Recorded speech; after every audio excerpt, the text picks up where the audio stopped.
It's the weekend. It's Mailbag. I am joined this week by Pete and Dave. As ever, lately, we're in the golden age of Mailbag where we're getting loads of questions in. So we'll kick off straight away with the questions. Mike's asked, and Pete, I'll come to you first. When did we break Marco Silva? It's a very pertinent one for this weekend. Oh God. I So mean, I he threw out there, he threw out Millwall and Leicester, which are two very good shouts. yeah, I think Millwall was probably what the one where it was kind of like the final Oh straw. yeah, And I think, to be honest, to be fair to him, in that game in particular, I think it was their winning goal was about 10 yards offside. Like, and I always remember as well, didn't they have like a screen in Millwall as well? It And was they a showed, handball. yeah, oh, the The handball, second, that the was it. That second was it, goal was yeah. the The handball, the handball, the winner. handball, that's it, yeah. And I just remember that there was a screen in Millwall, wasn't there? And they Yeah. showed the replay on the screen, and Marco Silva was like, and I think VAR had already started that season as well. So we sort Yeah. of had like that thing about Was Neil replays. Harris their manager? Yeah, I yeah, think it so. was. He Yeah, Yeah, was like yeah, he yeah. was like doing that, wasn't he? Saying shut the screen Yeah, off. yeah, taking yeah, off the saying the screen, screen off, yeah. And I thought, do you know X-rated what? telly. But genuinely though, I mean, when things are going against you, like that's a prime example. But yeah, I mean, my overriding memory of Marco Silva wasn't the confidence, eloquently spoken, fantastic manager that you see in the Fulham dugout. My overriding memory of him was stood there like a rabbit in the headlights with his hands in his pockets. So I think you can pick one of many games where I think we finally broke him. I think he was a broken man when he first turned up, to be honest. He had the saddest look of any manager I've ever seen in my Yeah, life. Yeah, you're felt spot felt on. bad Yeah, for him. Felt Yeah. felt really bad for him towards the end. But What do you reckon, Dave? yeah. Well, yeah, he was like a bit of a puppy, wasn't he? When you saw him, and to be honest, it's probably quite a dull answer, but I completely agree with Pete. When it was absolutely pissing down there in the middle of January, and he looked like he'd been thrown out by his missus. And do you know, I always used to say this. You know, Steve Clarke, he's now the Scotland manager. Anytime you saw that fella win, lose or draw, it looked like he'd just been bin bagged. And that's the look on the face of Marco Silva. Because I even remember when he first came in, went with Sarah Halpin to the Wolves away. I think was that his first game? I think it was his Yeah, first it was game. 2-2, wasn't it? Yeah. The 2-2, and Richarlison scored as well. And we went 2-1 up, didn't we? And he did this little celebration, which used to be at the start of our advert for the Blue Room, where he proper like clenches his fist and like you can see him like gritting his teeth celebrating the goal. And that's probably the most optimistic and sort of happy I've ever seen him. Other than that, he just looked like a really sad fella. And do you know what? I think I've said this before a couple of times on our podcast, and a lot of people are slating me about it once again. But out of all the managers we've had, and there's been plenty of them in recent times, certainly post Mashiri signing up, he's the one I wanted to succeed more than any other. And I know it's probably a stupid thing to say because we always want us to succeed, but when he was finished, when we got beat 5-2 in Anfield, and that was it. Horrible one at that. Like I was really sad for him. Look, they were flying at that point, weren't they? And let's face it, any manager that we've had could well have got beat like that. Probably apart from Dyche, who'd probably just sit there in front of our goal line and only lose 2-0. But they were dumping us around that time, wasn't it? It was after the 4-0, the double 4-0 against Martinez. Do you know what? I come along to hate Martinez a lot because he never looked sad. Whereas Silva was the complete opposite. And I felt really sorry for him. I was buzzing when we first got him, and then he got us playing some really nice stuff. And then that game at Millwall was like, yeah, he's out in the cold here. Someone needs to give him a fiver to go to Costa and get something nice. You know what I mean? Just sit there and smile at him for a bit. But yeah, Worst definitely away ever, Millwall. that Millwall Yeah, one. Absolutely shocker. horrific. It's that just was it. 3-2 was it? 3-2. 3-2, 3-2, yeah. yeah. But you just get bust into the ground, kept behind at the end, and then bust out. I know a lot of the lids went down on the train and caused murder, like, but I was going to Oh say. mate, but that is that's a gang of twats that were playing there. Though, let's yeah. be fair. I was just thinking back there to that Wolves game, and I think it's cemented the fact that he has to be our unluckiest ever manager because Jagielka got sent off after about 15 minutes in that game, didn't he? Yeah. Which when you look at it, the fact that we drew 2-2 and we were probably still the better side, it was there for the taking, and we would have won if he'd have not been sent off. So it was just like his whole career was just like a litany of bad luck, culminating in John Philly. Was that Wolves' season? Was that Wolves' first season? Yeah, coming back up. Yeah, because it was 5:30, wasn't it? Kickoff, and they had all the fireworks and flamethrowers before the game, and they were like well up for it. Yeah, it all got a bit mad. That like it was like going to like a bonfire, wasn't it? It was it all got a bit out of control. Like I remember only the club that's done that, Middlesbrough away. Yeah, shocking with fireworks just for fun. So, well, I was going to say two things. One, I remember the Wolves' goal as well, the free kick. And he moved the free kick about 10 yards further forward as well. Yeah. Free kick was it? Yeah, Neves, yeah. And I always remember, like, because he'd been flying in the championship as well, hadn't he? He was like score goals like that every week, didn't he? Every week. And it was just one of those things. And you could see him putting it further forward. And it was like the free kick was given about 40 yards from goal. And he ended up literally on the edge of the area. I was like, what's going on? But the other thing about fireworks as well, talking about fireworks, the worst ever experience I've ever had with fireworks at football grounds. The anniversary of it was last week, and it was that Burnley away last season, where when they went 3-2 up, it was 3-2, wasn't it? When they went 3-2 up, we were in obviously the away end behind, and the opposite side of the goal, the opposite end behind the goal, you could see fireworks going off like above, like outside the stadium. Do you know what I mean? And I just remember like thinking, I'd love to send you down, And then when we were going back to the coaches as well, they were giving us so much grief, like so much though. And didn't work out for them. That away end's a joke, by the way. That away end's a shocker. I know we used to get ripped by Coppeites for having wooden seats. But that I don't even know what that was, like plywood in there, mate. It was hard to get around in that away ends. It's going to be back next season as well, lads. Oh God, can't wait. Well, if we are anyway. Yeah, I was going to say, I might pass them on the way. One from a bit of a curveball here because it was from a couple of weeks back, but TWS was watching the 93-94 season review. Can't think why. His first hero was Tony Cottee. Who was your first Everton idol? And if you put them into today's team, would they keep us up? That's a great question. I think that's a really good question. You know what? It's the kind of question you could answer for hours. This. I think I know who yours is, and I will say yes, he would. Go on. Let's see how well you know me these days, Les, because we're good friends now. Go on. Well, I'm going to say it's Kanchelskis. Yeah, it is. You're right. You're spot on, and that's why it's quite a boring answer because most people would have heard me. That's a great answer. Well, Toffee Art, he does some amazing work. One of the nicest fellas you could meet.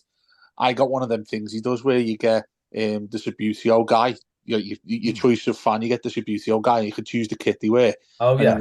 There's a lovely picture behind him. It's tiny, obviously, because it's Subbuteo. And I got the one with the yellow striped shirt when he was flying, when we wore that when he was there. I got that with my little Subbuteo man, and I've put it private place in the living room. My missus absolutely hates it because it's a private place. It has to be him. And then I know the sort of hint at what he was saying there with 94. Cottee, I don't know how many people can pick Tony Cottee, because I always remember through, like when I started my career in media and stuff, a lot of people would say about Cottee that all he ever cared about was himself scoring a goal.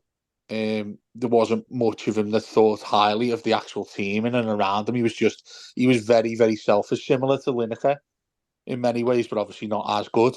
So it surprised me. You'll know better than that about me than I do, Les. I think the thing with Cottee was he'd always seem to score two in like a 4-1 win, or 1 in a 3-1 win. A lot of his goals, I remember, seemed to come in games where, I know it's stupid to say you take the goals out.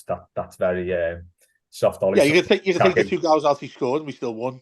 Yeah, it's that kind of thing. I remember that's when a lot of his goals seemed to come. Like the one he scored in the derby that I remember, my first ever derby when we beat them 2-0. He scored, but we won 2-0. I think that season we beat Sheffield United 4-2 and he scored in that. So a lot of his goals were like that. I'd feel gutted for the fella that he finished on 99 though. Yeah. Mike Walker, by the way, putting in probably the worst transfer in football history, selling Tony Cottee to West Ham and getting David Burrows as part of the deal. Fuck me. How bad is that?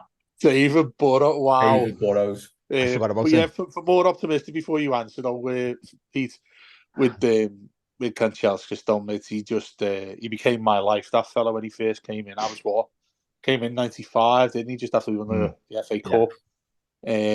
I was then 8, 9 years old, and I'd never seen anything like this fella. And the interesting thing about it, I always thought, was he had his debut against Man United, and he got a really, really bad injury.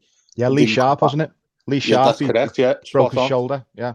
It was a gorgeous summer's day. I remember watching him, thinking, I can't wait to see this fella. I don't know how we got him from Man United for about 5 million, wasn't it? Yeah. I thought, why have they sold him, and how did we get him? And if you read his book's really good as well. He talks about that he was very close to going to Middlesbrough instead of us, and Middlesbrough was starting to spend a few quid around then. Got up there near the top under Brian Robson. Yeah, he had Juninho and all them, didn't he? Juninho and Emerson and Ravanelli. All that sort of player. And then he ended up at us, and I was like, he's not going to stay long. He's not going to stay long. But he seemed to, and I haven't been fortunate enough to interview him, he seemed to really relish playing for us. And when I seen that injury, like, I was devastated, because any time as a kid you see a new sign and you think this guy's going to be the fucking bollocks for us now. He's going to be class. And then when he came back in, mate, there was the game that I remember in particular. We were playing Chef Wed at home, went 1-0 down, and he scored just before half time. Scored an absolute peach where he just ripped away players apart. No, he just run, didn't he? He was lightning quick, but his touch was amazing. Yeah. And then we scored again in the second half, and we won the game. So we drew 2-2, I think it was, because Mark Bright scored 2 goals for them. We nearly signed Mark Bright several times as well, didn't we, Les? And there was that, and then I was nearly crying when he left to go to Fiorentina. Yeah, it was a horrible one. I think it was another one of those things, really, because it ended quite badly for him, didn't it? After it was the Bradford. But I think it was just symptomatic of the way the club was going, because I think Joe Royle left shortly after, didn't he? Correct, mate. Yeah, it all started to fall apart. Yeah. But that Bradford game, I think, was his last one, and he gave the ball away to Chris Waddle, who just I don't know if it was it Thomas Marder in goal. He just lobbed it about 40 yards out, just chipped it over, and we got beat by the FA Cup at lower league Bradford. And that was the end of it. I was devastated there. But the one thing I know I've banged on about it, but the one thing I'd say about it before you go with your answer there, Pete, was when he ended up at Rangers, and that moment where he just dragged the ball forward and put both his feet on the ball and put his hand above his eyes as if like he was looking out for someone. Absolutely loved that moment. What's yours then, Pete? Well, to be honest, I mean, my first all-time, proper hero was Andrei Kanchelskis, just to be boring. First name on the back of my shirt, but I've got a really random one that I remember when I was a kid, and he definitely wouldn't improve us. Mo Johnson, mighty Mo Johnson, for absolutely no reason either. I was going to say, you are taking the piss here. No, but when you're a kid though, you're like a little kid, and you just suddenly think, yeah, go on. And I think because he was Scottish, and because my surname's McFarlane, and I always like Scottish players, so I was like, oh yeah, mighty Mo Johnson. So I'm like telling me, Dad, oh yeah, Mo. I don't think at that point they had names on the back. I think they just had like a shirt number. Yeah, it was the numbers there. Yeah, and my dad was like drilling it into me. No, he's shite. You know what I mean? And I was like, it's mighty Mo. He's great. He's got mighty Mo. I remember seeing him outside and getting his autograph. And my dad was like, oh. And he didn't stay long. Obviously, didn't. So the answer is definitely Kanchelskis for my first proper hero. Again, then. No, this name's gone now. But going back to Tony Cottee, he was sort of around that time as well. But he was sort of like towards the end when I really sort of remember going to the matches. And Tony Cottee, unforgivable leaving on 99 goals. I would have insisted on staying for one more. That annoys me. Like it irritates me. 99 goals. Even Lukaku as well. Lukaku's probably the closest, isn't he, in terms of goal scoring since Cottee to breaking 100 goals. The fact that he left the season, if he would have stayed one more season, he would have broken 100 goals, and it irritates the life. It just irritates the life out of me. I got Lukaku back on loan just to get his 100. Honestly, another 11 lad, something like that. And then do one. Joe, you mentioned Mo Johnson there. You made me think about Tommy Johnson. Mighty Mo Johnson. Mighty Mo, sorry. Do you remember Tommy Johnson? I don't even know where we got him from. Villa, was it? Yeah. Some ginger lad who got played up front about 5 Was he times on and he got loan? off. Was that Was Watson? it on loan from Villa? I've just got Villa in my head. He He was had at a trial, Celtic. didn't he? Yeah. I think he Yeah. was at Villa as well, yeah. He was crap. Yeah. Who were you picking, Les? So weirdly, my first sort of Everton hero was Gary Stevens because he used to play right back for the school. Mm. So like Yeah. if my dad came to watch me playing or training, he'd be like, "God, there's Gary Stevens there," and a buzz. So, but I can't imagine a right back would keep us up, to be honest.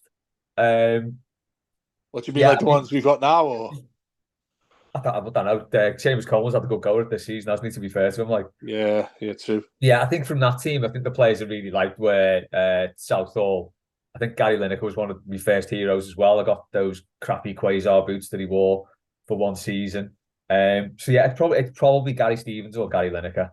So Les, I'm meant to ask you, always meant to ask you about this. When it's sort of, I don't think we've spoken about him at any great length until he's had the crap that's gone on at BBC in recent months. But with Lineker, you were around that day, those days when he scored 40 in the season that he had with us. Why did he become so hated? In your opinion, I think so. There's conflicting stories about why he left, isn't it? Now the theory it was Howard, wasn't it? Was one of them. Yeah, that I think that's the theory that probably sort of is most feasible to me. The fact that Howard thought he had the Barcelona job, so sort of feathered his own nest a bit, and then he kept Terry Venables on, and like obviously it didn't. Went to shit. Yeah, basically. I think it's just the fact that he did well for us. He was. Do you know when you get a player at Everton and as good as they are, they're never really fully embraced. It was like that with him, I think. And then the fact he went to Spurs afterwards. I mean, that was that's just another example of the club being utter shite at doing business because there was no buyback clause. Yeah. Spurs. Liverpool put one in with Ian Rush at Juventus. As soon as he came back from Juventus, straight back to them. So that was just more poor management of the club. But the thing I was thinking about it, the thing that a little bit more modern day that I could possibly refer to, and please tell me if this is completely different, but with Gary Speed, where he came along, former Evertonian, he was adored in terms of him getting back. He looked like this is everywhere he wanted to be. And then when he left, it was that thing that become a little bit ambiguous about what he'd say about Howard. He would never directly say what the issue was, but there was something between those two. He ended up leaving. I don't know. I was probably a bit young to know all the nuances of it, and the fact that stuff like that didn't really come out then. So you get stories in the paper, and that was there was no obviously there was no rolling news, there was no social media, so the stuff you got was like snippet. There wasn't even club call back then, I don't think. So the snippets you would get was literally the telly, or the papers, or the radio, and I just think it was probably the fact that he was only there a season, and as good a season it was, it ultimately ended in failure, like the worst kind of failure, relegation. Shocking. And I think the fact that we had we won the league either side of him being there, and then the fact that we were kind of spoiled for choice with that team anyway. So although he was a standout player, the rest of that team was so good that we were probably a bit complacent about losing him. It was probably like, okay, he's going to Barcelona, we'll be fine, because we always have been. But I think it was probably tempered by the way that 86 season ended, and the fact that he never really referenced Everton again until he was pushed on it. And then still says now that he was the best team he ever played for, doesn't he? Yeah, he says that, and I have no doubt it was because that arguably better than the 85 team, that 86 team, because Lineker was so good. But yeah, you look at that from his career point of view, although it was the best team he played in, it's still a get of a season, that, isn't it? It hurts you even more for him to say that, doesn't it? What's that? It hurts you even more for him to say that. Yeah, well, yeah, exactly, because and this goes into the whole European ban and that. So obviously, had that not happened, players wouldn't have been agitating for a move abroad quite so soon. I don't think Kendall wouldn't have had his head turned by Barcelona than Athletic Bilbao. I don't think any of that would have played out the way it is. We certainly wouldn't have lost our whole right side to Rangers. So it's a lot of ifs, buts and maybes. But for me, I think that's probably why he's not revered, and sometimes people are a little bit sort of snarky towards him. I remember a thing about Gary Lineker as well that I saw not too long ago, actually. And he was on some kind of program, and Terry Venables was on it as well during that summer when he left, and before he'd actually Oh, it left was the Everton. World Cup. Would have been the World Cup. World Cup, yeah. And one of the presenters asks him about his future and basically starts talking about, and to Terry Venables and Gary Lineker about like the situation. And Gary Lineker sort of very cutely says "no comprende," as if like as a hint about like, you know, he's going to go to Spain. And one of the other guests on the show butts in and basically says, "This is totally disrespectful. Oh yes." And he says that you should be asking that question to the Everton manager, Howard Kendall. And he's like really shuts them down. And he said it's totally disrespectful. And it was like a real sort of, I'm assuming back then as well, that would have been like a big, whoa, what's going on here? And the two of them were like, you know, went really sheepish and sort of got their heads down. We'll have to find the link of that. Yeah, I will. I'll find it. I remember the one you're talking about now. Yeah, I can't. It wasn't Laurie McMenemy, was it? Who was in the studio? It might have been. Yeah, good shout that. Yeah, we'll have to have So who knows? that might have, you know, travelled a little bit, especially if it was like you say, during World Cup coverage, everyone would have been watching it. So I'm assuming Evertonians would have been livid with that. Yeah. Like literally tapping a player up live on telly. Like, and he's like, hey, you know. But it was Everton, so there were no consequences. There you go. Next question. Foxy has asked, no, actually won't ask that one. Stuart Gray. If we're all meant to go by a different moniker now, Chairman Bill has set the example, what would yours be? Like, I guess like Mighty Mo Johnson. Pete McFarlane. Pete McFarlane. Yeah, there you go. Mighty Macher. Mighty Macher, yeah. That's a really good question, but also a really tough one as well. And I saw this before and I couldn't really think of anything on top of my mind. So you can go first on this, Pete. You've already got it, Big Daddy Dave. Oh no! Do you know what? I was trying to get rid of that quite quickly because I think some people in work started to read about this and they're like, "You can't get rid of it." You're a freelance. Yeah, that's it. We know you're a freelancer, Dave. What you get up to when you're not working for the BBC? Yeah, it's. I'll go along with that. And every time I say it, every time we refer to it, I can't help but think about the leathers that they wore in dodgeball.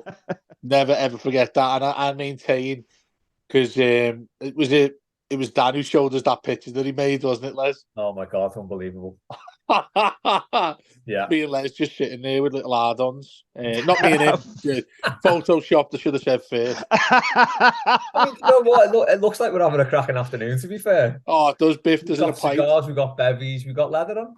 Yeah, happy days. What more could you want? We'll end the season like that, mate. Oh God, yeah, definitely. Maybe the Fulham game if we win. I used to quite hilariously get called Fat Les. What? Well, exactly, because I'm dead skinny and oh, I see. So it was a ironic thing. Like little John in Robin Hood, and he's massive. Yeah. Never really liked that. Or is it because you really like Vindaloo? That was his name, wasn't it? Yeah, that was Vindaloo. Yeah. Well, I've only ever had Vindaloo once, and I wasn't really into curries much when I was younger, and I got proper stitched up at uni by two lads who we were out with. They said, "Yeah, I got a Vindaloo." I was like, "Isn't that really hot?" They're like, "Oh no, you'd be all right to sound." Jesus. I mean, do you know when you get like a big jug of water on the table? I was just picking that up and drinking it straight out the jug. It killed me. I'll tell you what, if you were fat then, Les, you certainly wouldn't be after eating that, mate. Yeah, that's what it was. That's why that's where it all went. Yeah, one side out the other quite quickly. Yeah. Yeah, it was even worse on the way out. Oh, public service announcements as well. If you eat hot curry, drink milk, not water. Okay. There you go. Right, we've got 5 minutes left of this part of the show. So I'll go to Liam quickly. What's the biggest animal you think you could fight? A great white shark on land. It was going to be dead already, isn't it? You can't have that. Hey, you know, I don't make the rules, Dave. It's a big animal. There was no specification. I got stung by the cat this morning, so I'm not even gonna say I can't even fight the cat. So I'm a pacifist. I wouldn't want to hurt any animal, but a great white shark on land. That. You know, this is going to be nearly controversial given what occasion it is this year, but I reckon I could do a horse. Big Geordie Dave. Nah, mate, I reckon I'd have these. Not a small horse, not a donkey. Like a foal. I reckon Shetland pony. No, I think that like I put 2 fingers up its nose, so it has to open its mouth to breathe, and then it start putting. You know, I don't feel comfortable talking about this now because a lot of people love animals, and I do as well. But yeah, I'll just finish by saying I think if I had to, and my life was on the line, I think I could do a horse in. With leather, a horse. Yeah, Yeah, with leather on. I'm probably thinking something smaller now. I'm trying to think, is there anything you could just chin and just have it done in one? A monkey. Oh, You could. Oh, mate. You know what? We're gonna get investigated by what are they? We'll move on. What are they called? Petter or something like that. keep these two away from Nosey Safari Park. Mate, I live over the road from it as well. Oh, I'm gonna go round there tonight and say anyone want it. Yeah, you could definitely chin one of those little wanking monkeys, couldn't you?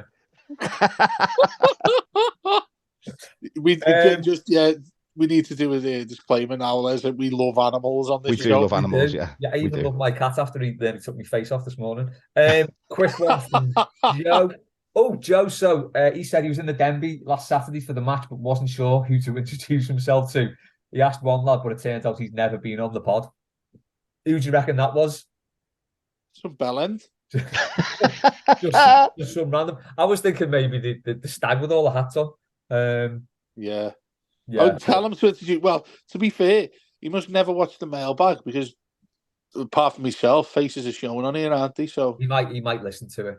No excuses now. Yeah. And will listen to it because we're answering his question. But in all seriousness, do come over and say hello because we love all that. Yeah. Joe's also asked, besides horse death, quite pertinent to Dave's question, what do you dislike most about Grand National Weekend? Oh, right. That's plenty of stuff. Are we going to need longer than 2 minutes for this piece? Yeah, definitely. We'll carry this over then. Quickly then, Joe also asked, would you rather have fingers as long as your legs or legs as long as your fingers? I love these kind of questions, because no answer you give is one that's actually acceptable. Really. You also think, well, legs as long as my fingers, and then you think, well, actually, no, because that would be. You'd be all right taking on a horse if you had your fingers longer than your legs, wouldn't you? It'd be easier to turn the telly on and off with fingers as long. I mean, if your battery runs out on your remote, your long fingers would help. Do you know what I mean? Still be the same thickness and that, just fingers, but just really dead long. Yeah, like a bat without the. it would be without the wing bits, without the flappy bits. Yeah. Do you know what I think you'd look like? Do you remember Johnny Bravo? Yeah. You ever used to watch Johnny Bravo? There's a shocking episode of it where his head goes huge, but his body's really small. And he has to walk around with his head on the floor because it's too big to pick up. I'd be thinking like that if one part of your body goes too big or too small. Sounds like Anthony Gordon now. That's just getting too big. To be fair, I've definitely seen fellas down the gym who look like they've got legs as long as the fingers because their upper body's just like the tiny legs, the size of everything else. Yeah, never skip leg day, lads. Never skip leg day. Quick one from Dan. He doesn't really like Sean Dyche. Is that okay? It's fine. Well, it's absolutely fine. I certainly didn't like him the day he came to us because I couldn't stand Burnley the way they played and all that. But funny isn't it really? Eventually, anyway. So, but we need what he did at Burnley to do the same thing with us. So it's funny, isn't it? How things work out. Dan, I idolized Mighty Mo Johnson when I was a kid, so I've got no comments on people's opinions on anything. Right, we will come back to part 2 in a minute, Dave. You can cut this out, or you can just say, let's go to an ad break, something like that. I'm coming. Right, okay. Joe has also asked, besides horse death, what do you dislike most about Grand National Weekend? Pete, I know you got strong feelings on this, so. How long you got? No, right. Half an hour, I reckon. Right, okay. My massive pet peeve, and I'm sure other people will have noticed this, is right. I like the fact that people get dressed up for the racing. Love it. Think it's great. One thing that annoys me is when the tabloids start taking pictures of particularly women when they're dressed up, they're having a good time, and they always try and paint it in a bad light, and it does my head in that. The other thing, in terms of dress code, this is me kind of being a bit of a hypocrite here. The people who go to the races and wear a suit and suddenly think they're a gangster. So, like, Yeah. right, a suit is literally, we all, like, when we went to school, right, we wore pants, a shirt, tie, and a blazer, right? Yeah. A suit is only really, for me, a step up from wearing a uniform for school. Do you know what I mean? Yeah. Just putting on that suit doesn't make you a gangster any more so than putting on a replica shirt makes you a Premier League footballer. Do you know what I mean? So, and it's like the thing when they walk in the room and they do this thing where they like sort of turn around and like they think it's like almost like main character syndrome where they think that everyone automatically is looking at them, and like there's like this whole like sort of bravado about like, and everyone seems to get louder and just thinking that they're something that they're not. And yeah. And it's like, come on now. And again, not to be disparaging against people. I'm happy to see people go and get dressed up and have a good time and all that. But come on, wind it in. I think an extension of that is your lads with the lanyards in town. Oh, town on you're a not at the Saturday. races. No, just take them off. It's fine. Yeah. I think that's the thing that does my head in. Sorry, what did you say then, Les? What bits is he taking off? The lanyard. So when you got your lanyard for the races, and then you go into town afterwards and you keep your lanyard on as if to say, I've just been to the races. Yeah. Nice one, mate. Well done. Can I also throw in here, and this might be controversial for some because I'm sure it's like a fashion thing, but wearing suit pants that are slightly too short with no socks. And leather shoes. And leather shoes. That must hurt. For one, that's pain. Like that must absolutely wreck. But yeah, for me, it just looks lazy. Yeah. Yeah, no, I agree. There are some terrible suits knocking about as well. Like particularly ones that are too tight. Yeah. It's like get one that fits. Even if it's a little bit baggy, it's better than like being too tight. If there's anything that's not meant to be tight, it's a suit. Yeah. Yeah. Look at us like the fashion police. Hey, who'd have thought that? Sat here with me Under Armour cap and me. Dave, apart from like wanting to chin all the horses, what's your pet peeve about the national? Yeah, mate, there are a few things here aside from what Pete said. I think he's spot on there because I think when Saturday night there's always murder in town. In general, anyway, that's not with the national, but when the national's there, there's even more murder.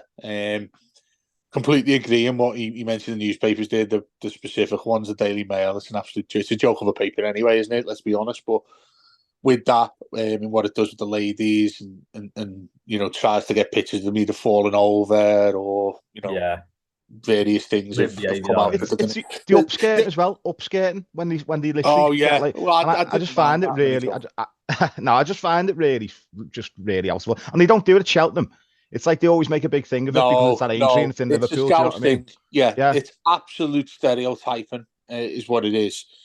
And yeah, it's embarrassing really. And the thing about it as well on the Daily Mail is it does a feature on it every single time where there's a page where it updates and a column that constantly updates with more and more pictures. And to be fair, mate, if I ever saw it happening, if I saw the person take those photos, they'd be getting a slap. And I don't care if it threw me out because I think it's absolutely disgusting. The other side of that, and this is going to sound like a real issue of contention for people listening to this, given what I've said, but I actually can't stand Ladies' Day. Not for the fact that it's ladies. Need to put that first. I'm just going to cut that, Dave, so it says I can't stand ladies. Like I've just said there, I suppose. Just cut that bit. Jesus. Yeah, well, the reason being is I really, really like the Thursday. I think yesterday, which obviously we're recording this on Friday, yesterday is the best day of the three by a country mile because it's much more relaxed. It's always got various different titles. It's called like the Liverpool Day and all that sort of thing. I don't really care what it's called, but in terms of that, you get a much more. I've always found, I haven't gone all 3 days in the past.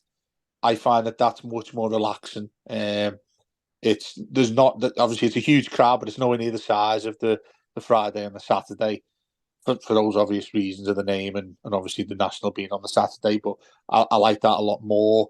It's easier to get a pint. It's easier to get a nice place to move about, and generally just the class of the horses there as well, I think, are just as good as the other 2 days. So I've never really understood why, if you're into horse racing, the Friday and the Saturday is the necessary one you've got to go to. A lot of people don't even know that there's a Thursday, to be honest. And I quite like that. If you're just a casual horse racing fan, the Friday and obviously the Saturday, with it being the National itself, are going to know they're the one you want to go to because it's the big crowd.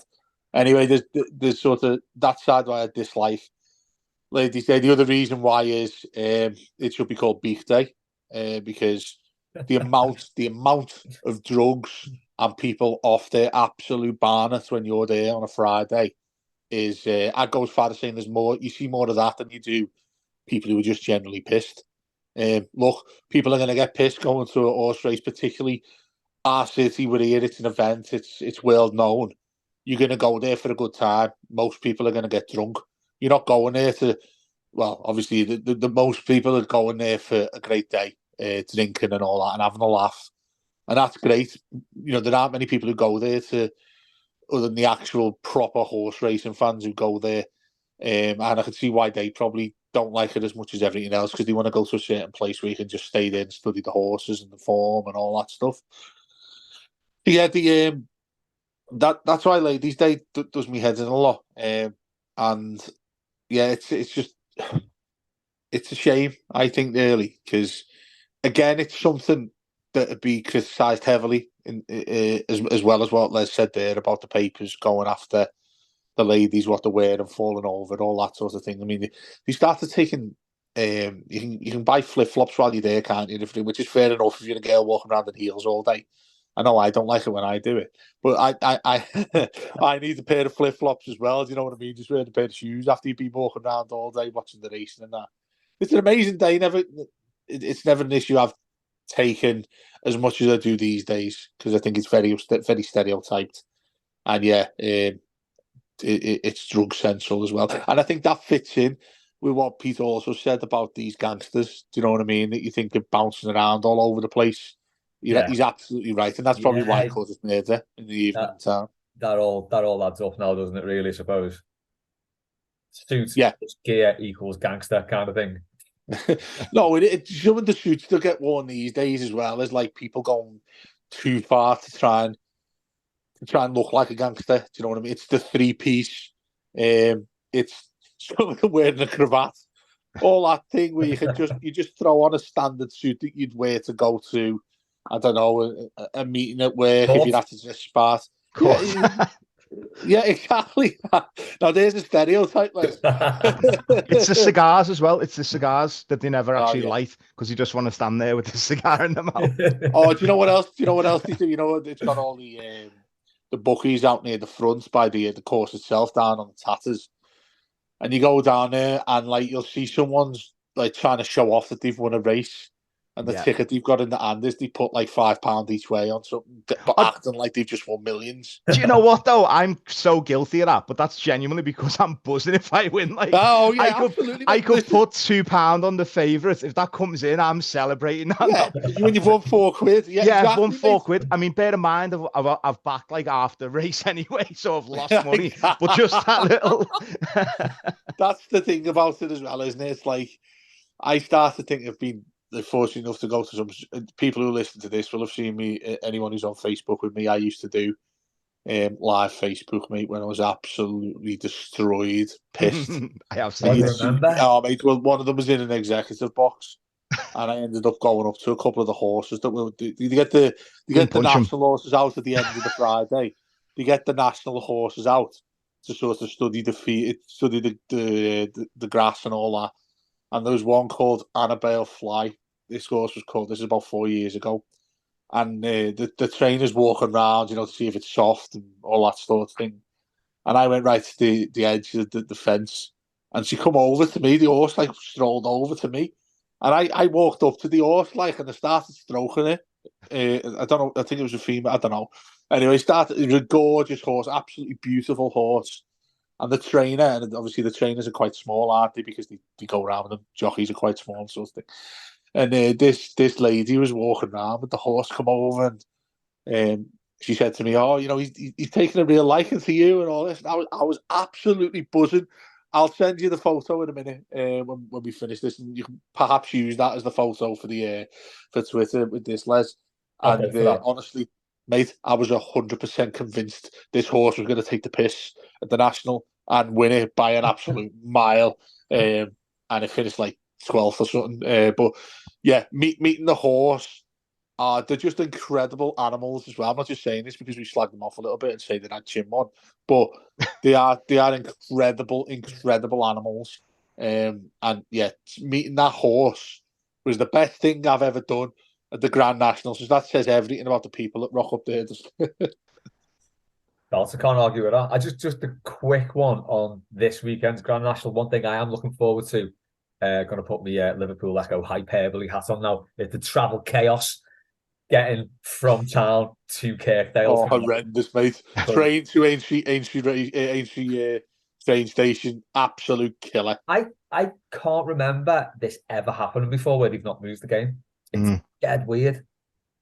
Oh, someone was saying to me, there was a rumour about this, I haven't checked it out, that we've got a belt of records on Grand National Day. Oh, I saw that before. I don't know. Need to look at that, At Goodison, I think we have. We definitely haven't when it comes to Wembley, because I remember coming out of that Wembley one where I think it was the Liverpool one, the semi-final, and I'm sure it was Grand National Day the same day.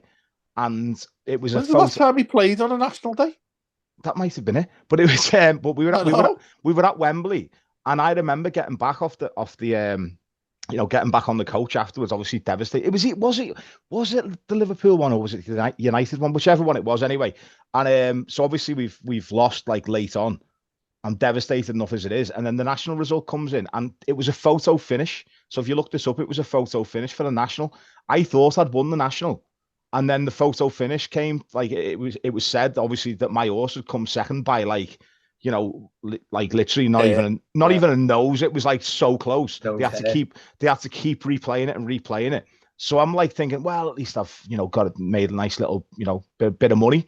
And then it come through and I'd lost that as well. And it was the only horse I hadn't put an each way on as well. I was fuming. VAR. So yeah.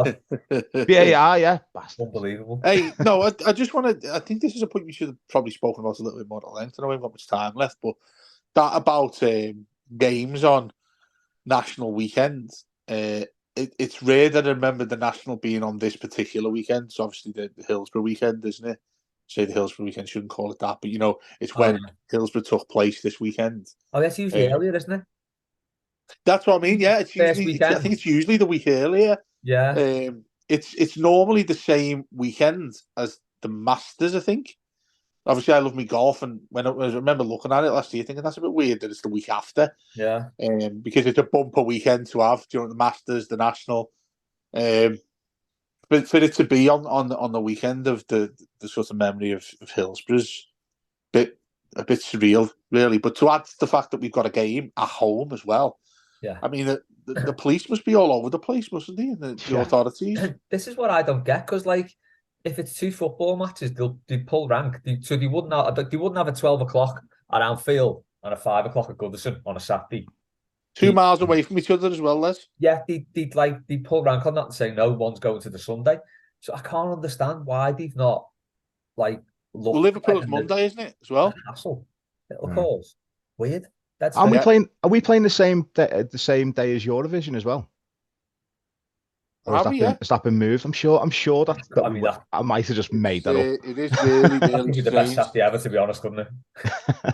I don't know. Maybe the club has tried to do it so they could actually sneak the board back into Goodison while everyone's gone off to go to the National. Dressed as ABBA, the four of them. or maybe Bill and the gang have gone to the National instead of actually trying to go back to game, so they can just say, we already had the National book. We didn't even want to go to the match anyway. Yeah. Well, maybe the four of them will come in like in a horse costume.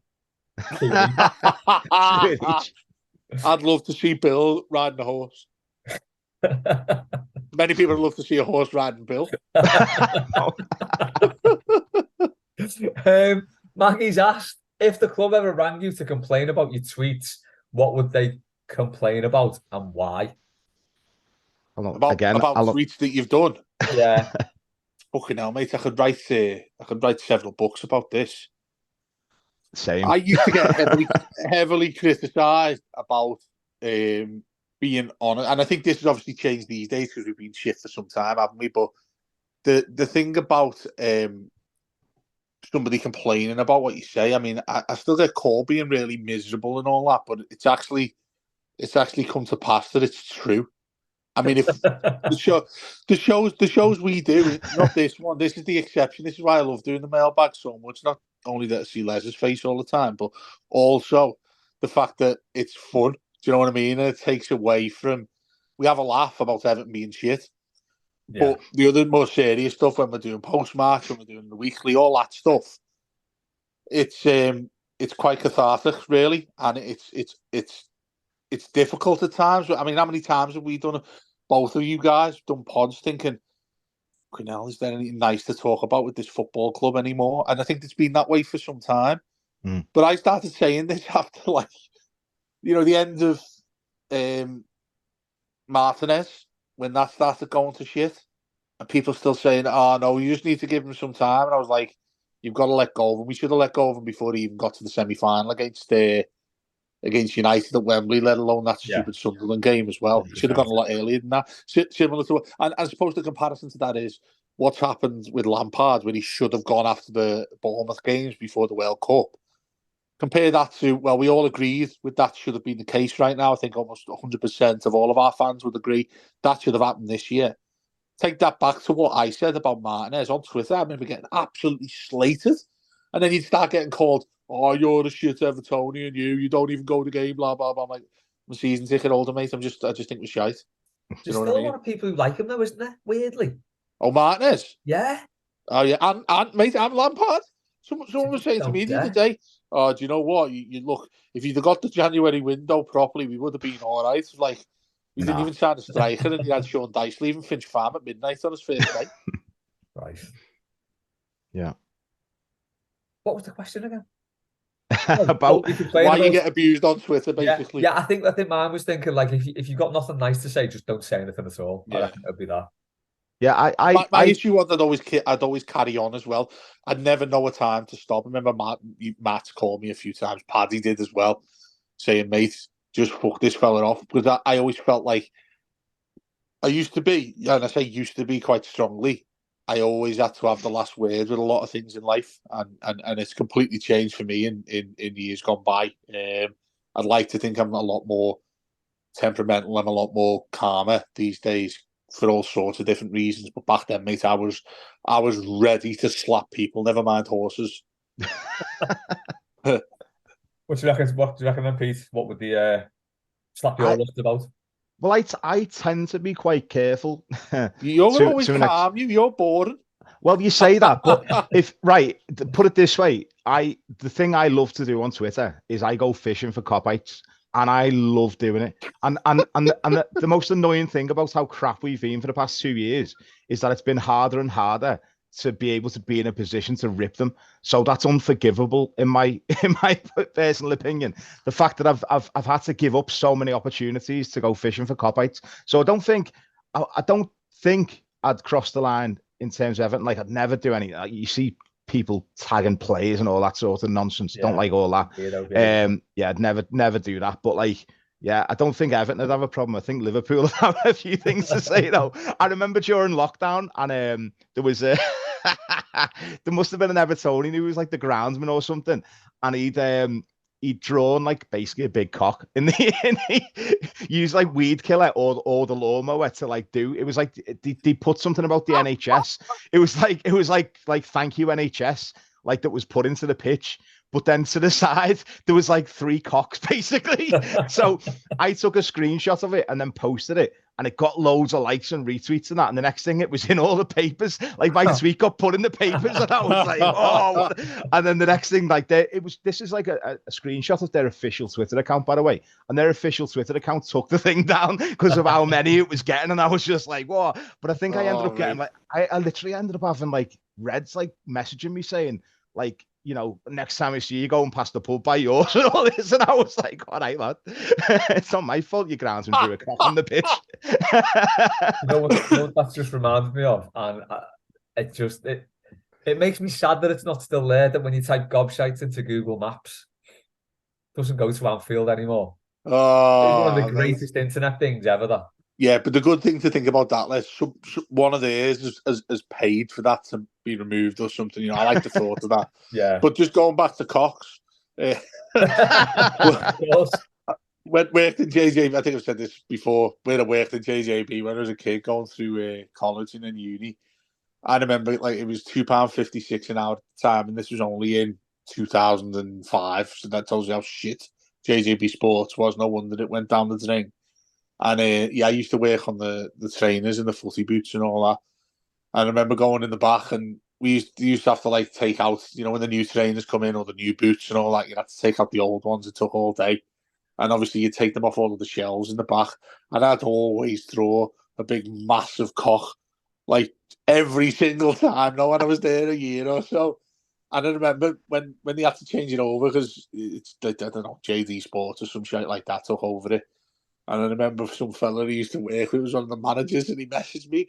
This is about like 10 years later, and he goes to me, Dave, he said, you got that company, you're probably responsible for getting that company liquidated, because when they come in, when this team come in to overtake it, there was about, no joke, about 300 cocks all over the walls in JJB Sport, and we all know it was you, and I just could not keep a straight face about that, you know.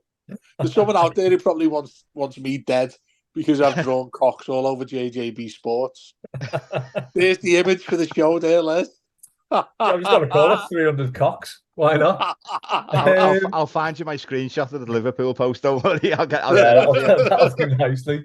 Maggie's also asked, got time for two more, I think. Does Sean Dyche drink an entire can of Stella in one go, then crush the can on his fod?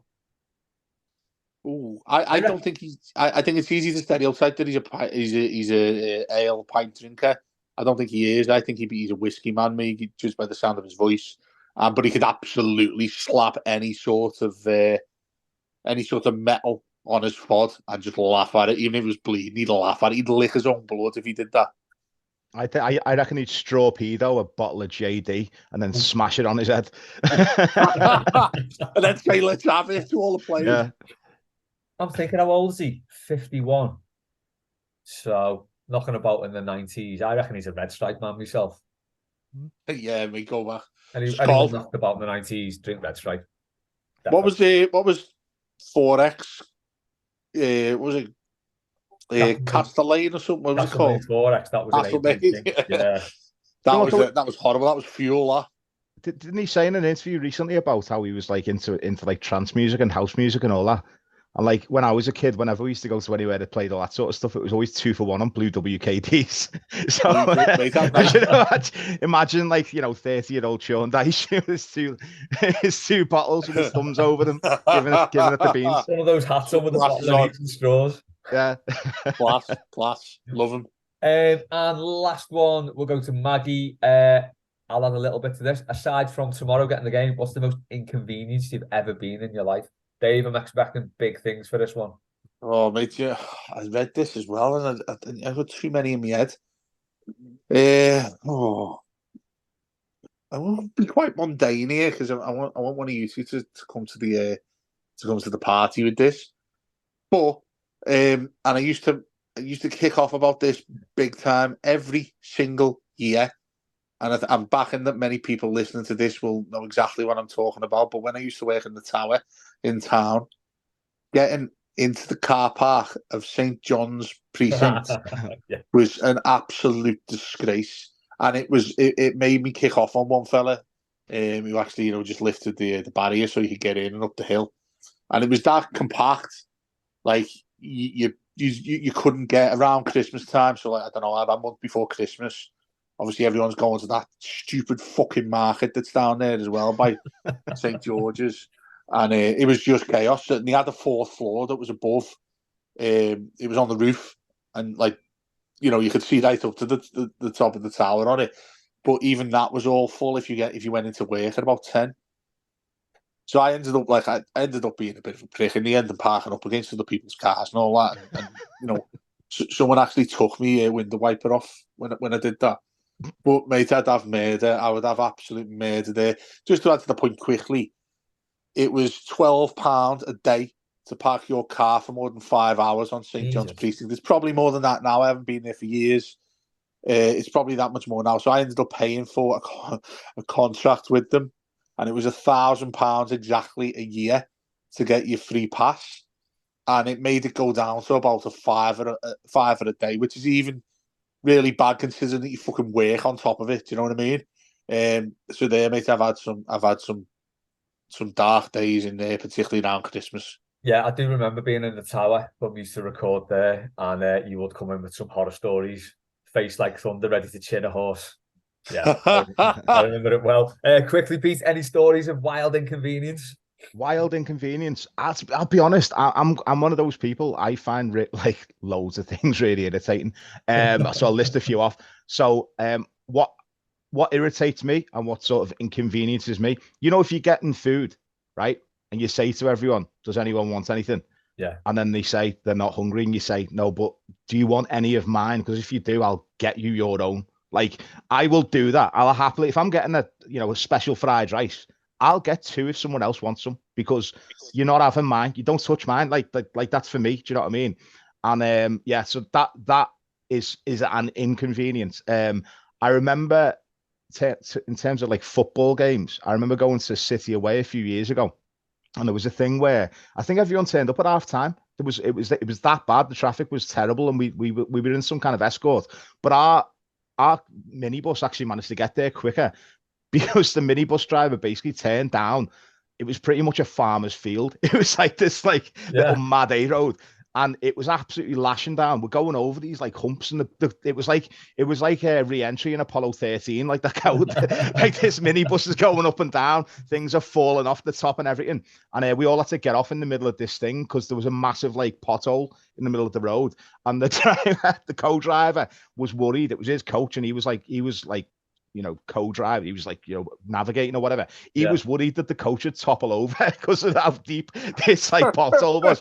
So we all had to get off in the middle of, it was literally a farmer's field, like this like mad little side road.